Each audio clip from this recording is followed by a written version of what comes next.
secara tidak sengaja membentuk postur yang salah, maka mata, postur yang sifatnya berdiri tidak terlalu menunduk rata, itu membantu kita. Tapi sebenarnya postur menunduk yang rata yang bagus, posisi kepala kita sebenarnya harus tetap tegak lurus dengan stick.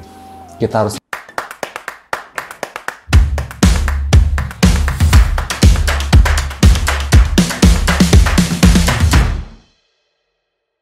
Yuk, kita hari ini balik kembali bahas fondasi, balik ke hal yang fundamental, yang prinsip untuk mengimprove permainan kita.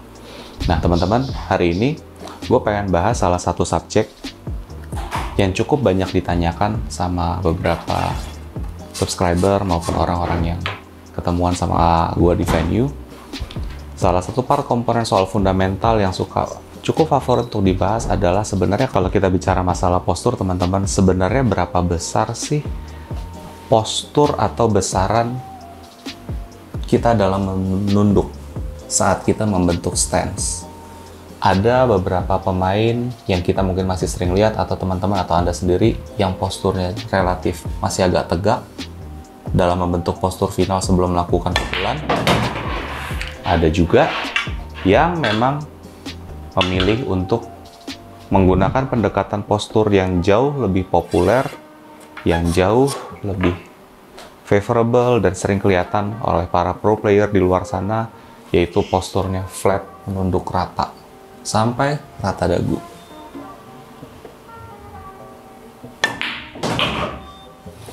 Hari ini kita akan bahas pendekatan dari dua postur itu, besaran nunduk itu sebenarnya apa sih perbedaan prinsip satu dengan yang lain, dan kita akan bicara kelemahan dan keunggulannya dalam dua sisi. Yuk kita mulai. Sekarang teman-teman, mari kita bahas perbedaan prinsip antara dua besaran postur menunduk tersebut. Kita start dari postur yang tidak terlalu menunduk. Kita bahas dulu sedikit, kembali mengulang hal yang basic. Target ball ke pocket adalah shot line, sementara garis tegak lurus antara titik shot line dan titik center cue ball adalah aim line. Jadi tentunya kita semua tahu, pra-visualisasi awal atau tahap pra-preparasi di pre-shot routine sebelum kita membentuk postur adalah memastikan kita berdiri di atas garis tegak lurus atau di si aim line tersebut. Nah, tapi ketika kita masuk dan kita mencoba membidik atau meluruskan diri dengan si titik atau si garis bayangan atau si paralel ghost ball tersebut, teman-teman, kita punya dua perspektif pilihan. Yang menjadi perbedaan prinsip dalam dua besaran postur tersebut adalah cukup sederhana. Ketika kita membentuk dalam posisi bird's eye view, maka di titik sini kita akan lebih fokus sama yang namanya proyeksi kita. Proses otak kita akan lebih fokus sama proyeksi atau estimasi soal letak posisi ghost ball-nya. Oke? Sedangkan untuk player yang lebih memilih postur menunduk flat rata, dia pada dasarnya prinsipnya lebih mengejar yang namanya visual referensi terhadap angle dari aim line yang dia sudah putuskan. Entah kadang-kadang ada beberapa player yang mungkin dalam posisi tembakan tipis, dia pengen lihat, saya kasih contoh, dia pengen lihat ketika dalam tembakan yang cukup tipis seperti ini, si player tersebut ingin mendapatkan visual referensi dari pinggir cue ball ke pinggir sisi seberangnya dari target ball ketika misalnya dia melakukan cut shot. Ketika player yang posturnya bird's eye view, di titik sini dia akan harus lebih meraba. Apakah line yang dia putuskan sifatnya tipis atau tebalnya sudah pas atau belum? Sedangkan ketika kita menunduk sempurna, kita akan cenderung lebih dapat referensi visualnya karena kita berada dalam posisi perspektif yang cukup rata, hampir nyaris rata dengan bibir meja, dengan lantai dari floor atau laken, untuk kita mendapatkan acuan referensi dari si target ball tersebut dan angle-nya seberapa. Nah teman-teman, sekarang mari kita bicara kelemahan, keunggulan dari dua perspektif tersebut. Kita akan start pertama tentunya dari yang less popular dulu, yaitu ketika pemain memilih untuk membentuk postur yang masih relatif cukup tegak. Tentunya di titik sini, ketika kita mengandalkan proyeksi lebih dominan daripada referensi visual, sekalipun kita tahu bahwa dalam olahraga ini kita nggak bisa benar-benar ngelihat letak titik bidik atau ghost ball-nya di mana, karena kita harus menggunakan yang namanya unsur proyeksi kita. Namun tentunya di titik situ yang menjadi kelemahan ketika teman-teman memilih untuk melakukan pukulan dengan postur yang relatif masih tegak seperti ini, teman-teman akan harus amat membangun sebuah tingkat kesadaran yang tinggi soal alignment Anda. Alignment yang terutama yang perlu disadari adalah masalah line dari yang dibentuk dari stick dengan postur yang sudah dibentuk dengan bridge arm dan grip berbanding dengan line yang dibentuk oleh mata Anda sendiri. Karena ibaratnya dalam skenario terburuk, bisa saja mata Anda aim di ghost ball yang tepat, tapi bisa saja ketika Anda dengan secara tidak sengaja membentuk postur yang salah, maka mata dan line dari cue Anda itu tidak berada dalam satu garis yang sama.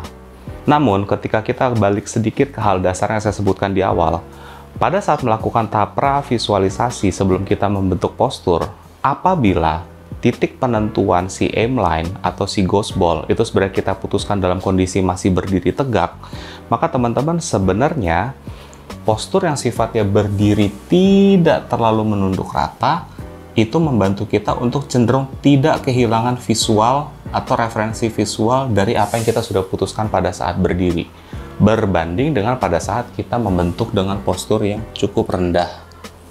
Nanti di titik sini saya akan kasih beberapa referensi visual teman-teman, dan topik subjek inilah yang saya namakan parallax di video sebelumnya, parallax perspektif. Semakin si player tersebut cenderung menunduk rendah, ekstra rendah, maka sering juga terjadi dalam angle-angle yang spesifik, yang sensitif, yang agak tipis. Banyak player secara mayoritas suka merasa kehilangan referensi visual soal apa yang diputuskan soal aim line-nya pada saat masih berdiri dengan ketika dia menunduk sempurna, dibandingkan dengan ketika dia masih mempertahankan bird's eye view.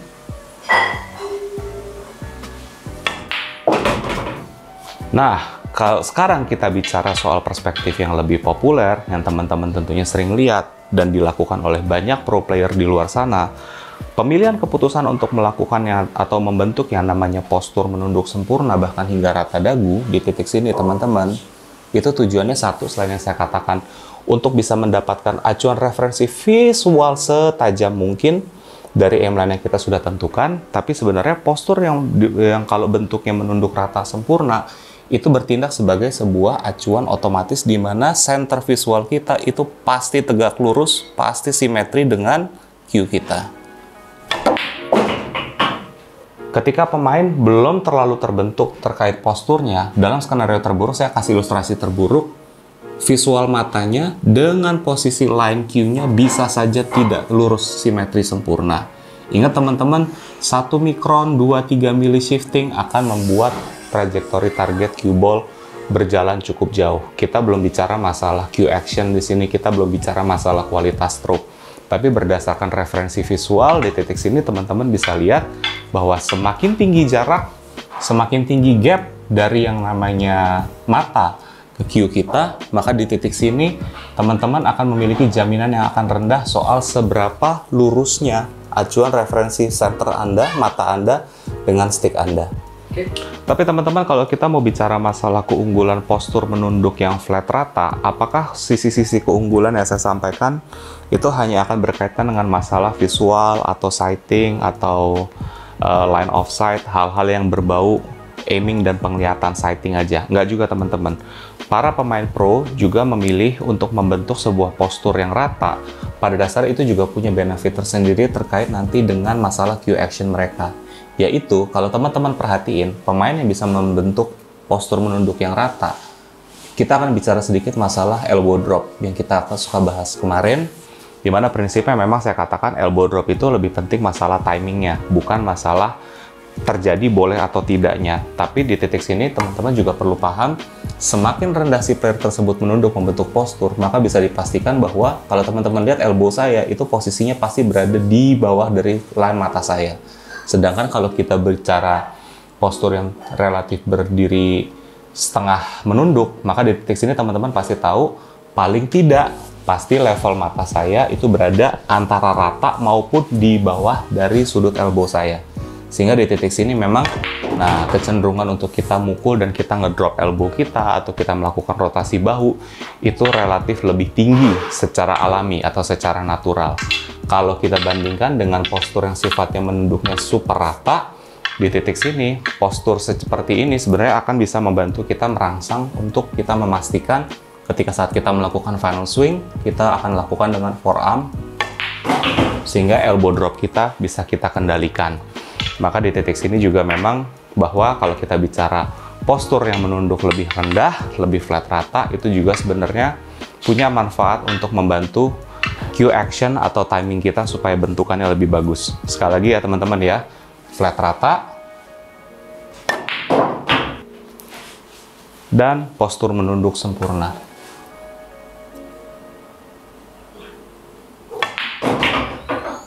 Teman-teman, satu tips tambahan terakhir.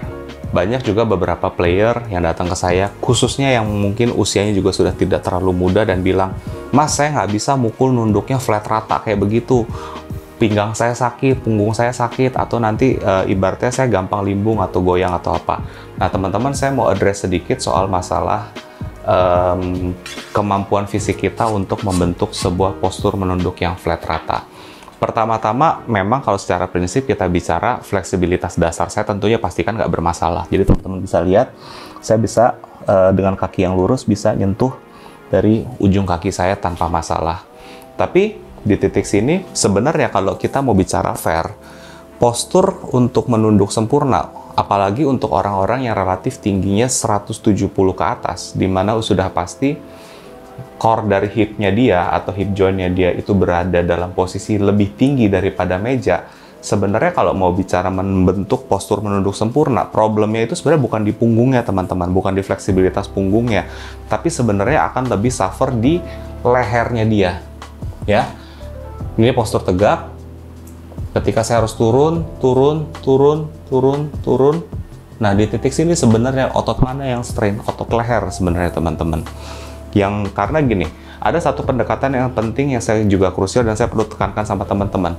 Membentuk postur menunduk sempurna yang bagus itu bukan berarti leher kita ikutan turun dan mata kita sighting kayak begini. Tapi sebenarnya postur menunduk yang rata yang bagus, posisi kepala kita sebenarnya harus tetap tegak lurus dengan stick. Kita harus tetap masih bisa ngelihat secara visual sempurna. Maka sebenarnya saya yakin untuk teman-teman, maaf saya nggak bicara fisik di sini, kalau Anda ada di range orang Asia 165, 167, 169 cm, saya yakin biasanya Anda nggak akan terlalu bermasalah ketika harus menunduk rata sempurna.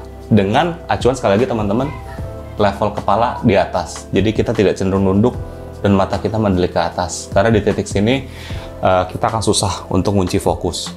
Tapi sebenarnya key untuk orang-orang yang berada dalam posisi postur ya 170 sampai mungkin 174 seperti saya adalah untuk menekuk kedua kaki supaya postur kita tetap flat rata, kita nggak strain otot leher kita bisa nunduk rata.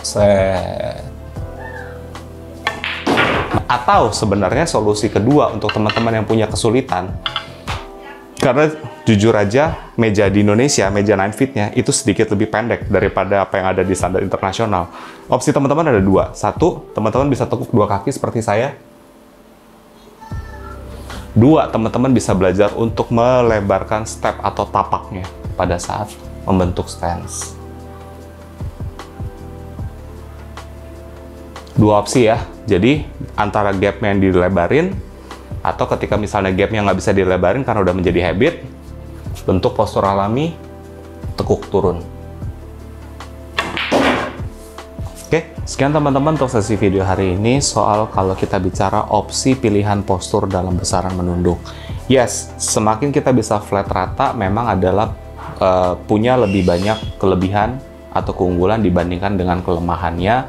Namun memang di titik situ kita harus sangat belajar soal masalah transisi dan membentuk postur yang ideal untuk bisa mendapatkan postur flat menunduk yang rata, tapi kita masih bisa relatif nyaman dan yang penting kokoh dalam membentuk postur pre-stroke ayunan. See you in the next video. Bye.